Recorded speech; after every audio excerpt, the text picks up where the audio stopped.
This is the Nathan, Nat and Shaun podcast. I want you to be supportive because like there's a lot of... Here we go. Whenever you preface a chat Here with we that, go. you know us, Ross. You know that we're not capable of it. Well, 'Cause I whatever know. you're about to tell us is...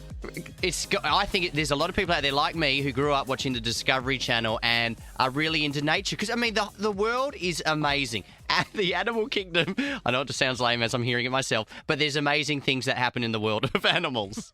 So be supportive when I tell you the absolutely huge discovery that happened in WA. Shaun, are you on board? When I say... Doesn't look up. I'm just going to put out there he doesn't look on Far board. out. Come on, I'm Ross. going to show you a photo of it in a second. Okay. But the world's only known eyeless wasp was discovered mummified in a Nullarbor cave here in WA. Now, this is the photo of it. Yes, it looks like a normal wasp, and you can't tell it has no eyes. So, Eyeless. Eyeless. And it was mummified. So, Yeah. so it's okay. not. It's not like we can see it. So it turns out that being eyeless isn't great for your species survival because it's mummified. Well, I mean, he didn't do well in the long run, but it's like... It's not, That's an understatement. I'm just going to put it out there. I think not having eyes was a design fault. He grew up in a cave, right? So this is like almost like de-evolution or evolution because he didn't need his eyes. So they're like, yeah, let's get rid of it.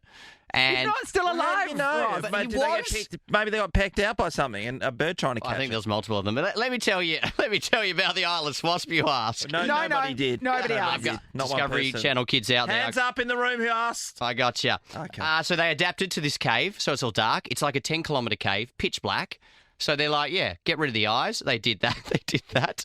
But there's also thousands in this cave in WA of mummified bodies of spiders, cockroaches, centipedes and other insects. They're all preserved because of the salty cave. Several specimens of dead and alive blind spiders, not just the wasp, blind spiders, including, and I'm about to show you another photo, of a concentrated How do we group... make Can him you stop? make him stop, please? Can we go a song? What about this? A concentrated group of dead spiders in a spot dubbed Party Rock, and that is it. Wait, there. So they're all mummified spiders, heap of them all together. Oh, no. I mean, the only thing And it's like a better than a spider spider is a orgy. dead spider. Yeah. It's like a spider orgy. That's to a me. lot of spiders that all just suddenly got mummified at the same time. Yeah, well, they elsewhere on the trip, you ask, they found two No, we didn't. species of eyeless spiders. So that is just, I mean, Amy, you're our producer. Make him stop. how good is the world of the natural kingdom? You know? The animals around the world. Can I Eyeless. tell you a story about a rare, Sorry, are you buying Please this? a do. thought to be extinct species of ant, I think. So Bill Bryson, the great travel writer, writes about this in his book about Australia. Yep. And so it's about a scientific expedition who was headed across the Nullarbor to find this species that they thought was extinct, but there'd been rumours that maybe existed, maybe it didn't. And then they stopped at the roadhouse on the way. Who's starting the rumours? They stopped at the roadhouse, Shaun. They're not there yet. They stopped at the roadhouse and they looked down Yeah. while they're filling up the car Yes. at the one place you can stop on the Nullarbor, pretty much. Yep. And one of the signers said, "Is that it there?" And it was Oh, just at the roadhouse. Nat. The that is- thing they were looking, what kind The of, one was it thing, insect or it's an an animal? ant, I think. Yeah, the thing they They were looking. found an ant. Yes, no, the ant that they were specifically going to look for. They weren't at the place they thought it Yeah. was going to be. They were just filling up with petrol and went, "Oh, that's it there." They'll save us some All right, time we as can well. go home. There we go, mate. Hey, I Nat, would have known it was at the Caltex Foodery. Done. another great animal story. No, I know it was a bad story. That's the difference between you and me, Rob. I'll find more for everybody No, else out thank there later. you. Nathan, Nat and Shaun podcast. Last quarter. Sensational play. Spend more time doing you things, like cheering on Freo at Optus Stadium with Bankwest. All right, it's time for a round of the last quarter. 2 premium Bankwest best seats to see the Dockers take on the Eagles this Saturday in the Derby. Premium seating, food and drinks, all included. Rare as hen's teeth, Natalie, as Yes. they say in the classics. Stephanie's in West Swan. Morning, Stephanie. Good morning. Okay, Steph, in the first quarter, you're up against Peter from High Wycombe. But before we start, we need to ask you something very important. Steph, how do you win the last quarter? By winning the last quarter. Steph, Correct. Golski! Still in. well done. Peter, hello. Hello, how Hey, you going? Pete. We're wonderful, Peter. We're going to ask you the same question. How do you win the last quarter? Well, you have to win the last quarter. Yes, no, that is absolutely correct. Okay, we're about to ask you the first quarter question. You get it right, you're through to the next round. You get it wrong, your opponent moves through. Let's test your buzzers. Stephanie? Steph.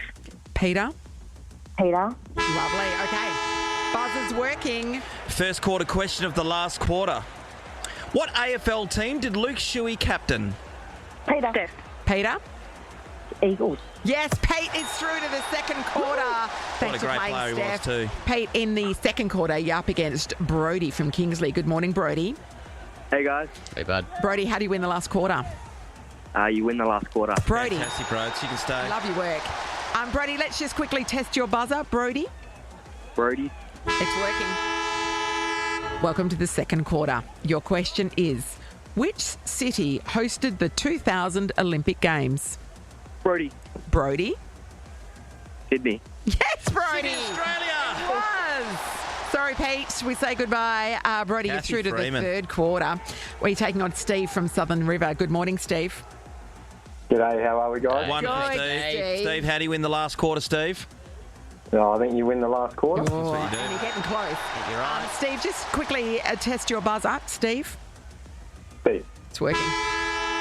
Third quarter question, Sean. Here is the question. What number does Andy Brayshaw wear? Brody, Whoa! Hang on. I reckon Brody. Did he say his name or the answer? Brody, did you say your name or the answer? I said Brody. Oh, Brody. I Okay, heard Brody. B. Okay, Brody Number 8. is correct. Well done. Also worn by. Nick Subin. Also Absolutely. worn by. S. McAnus. McManus. That's right. Pretty much every password of Sean's is 8888 in case Dad, you were you trying know to the hack stuff, into mate. his God. phone. Brody, in the last quarter, he's taking on Maria from Bassendean. She's a formidable opponent. Good morning, Maria. Good morning. Maria, how do you win the last quarter? You win the last quarter. You are absolutely correct. Maria, test your buzzer, please. Maria. Maria. Before we go to these questions, Very long. The last question. It's the last quarter. on Yeah. once What do you again. want to know? Maria, who do you go for? I could go for Collingwood. Get rid of her. Sorry, just Maria, what is wrong with dropped you? out. And Brody, we didn't ask you before. Who do you go for? Freo. There we go. There's only one winner here, guys. That's why he knows what number Andy Brayshaw wears, I would imagine. Okay, Brody v. Maria, last quarter question. Who was the frontman of Aussie band In Excess? Brody. Maria. Brody for the win. Brody, come on. No clue. Oh, Brody, you fell over. Tripped over Maria. Maria, did you know? Did you know? Was it Michael Hutchins? Yeah, it was. Yes, Yeah. and you deserve the victory. Oh, Maria. Collingwood fan to the I derby. can't believe we're letting a Collingwood fan go to the Derby. That's on you, Maria. Brody. That's all your fault. Maria, you're going to have a great time anyway. 2 premium Bankwest best seats. See the Dockers take on the Eagles on Saturday. Premium seating, food and drinks, all included. A derby for the ages. What's the guarantee Maria gets kicked out? Put your fun best until you teeth do. in, Maria. Maria. Off and see ya. Well played. That's how you win the last quarter. That's how you Oh, win the still last easy, quarter. mate. I know. Well played. Nathan, Nat and Shaun is a Nova podcast. For more great comedy shows like this, head to novapodcasts.com.au. Nova.